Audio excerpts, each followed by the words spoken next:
இன்னைக்கு என்ன பார்க்க போறோம்னா பாசிப்பருப்பு சாம்பார் எப்படி வைக்கிறதுன்னு தான் பார்க்க போறோம். அதுக்கு முதல்ல பாசிப்பருப்பை 1/4 மணி நேரம் ஊற வச்சு 3 டைம் வாஷ் பண்ணிக்கலாம். ஒரு மீடியம் சைஸ் தக்காளியை கட் பண்ணி வச்சிருக்கேன், அதை ஆட் பண்ணிக்கலாம்.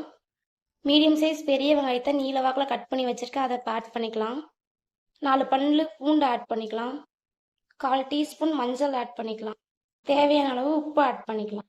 இப்போ பாசிப்பருப்பை 7 நிமிஷம் வேக வச்சுக்கலாம். பாருங்க, பருப்பு நல்லா வெந்துருச்சு. இப்போ இவங்களை தாளிப்பை போட்டுடலாம்.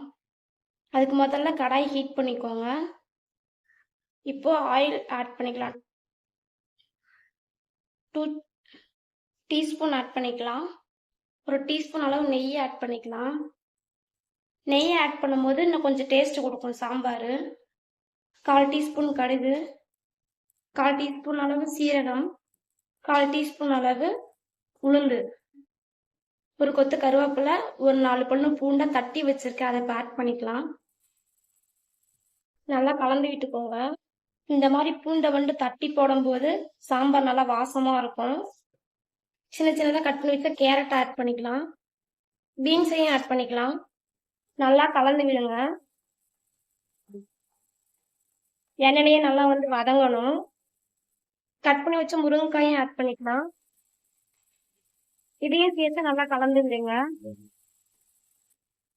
இப்போ வேக வச்சு பாசி பருப்பை ஊற்றிக்கலாம்.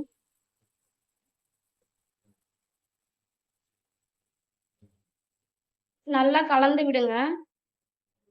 குழம்பு மசாலா தூள் 3/4 டீஸ்பூன் ஆட் பண்ணிக்கலாம்.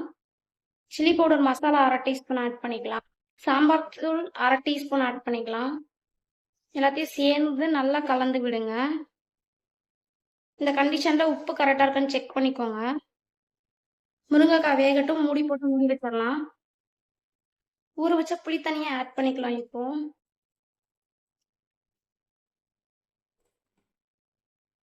சாம்பார் ரெடி ஆயிருச்சு. காயும் நல்லா வெந்துருச்சு.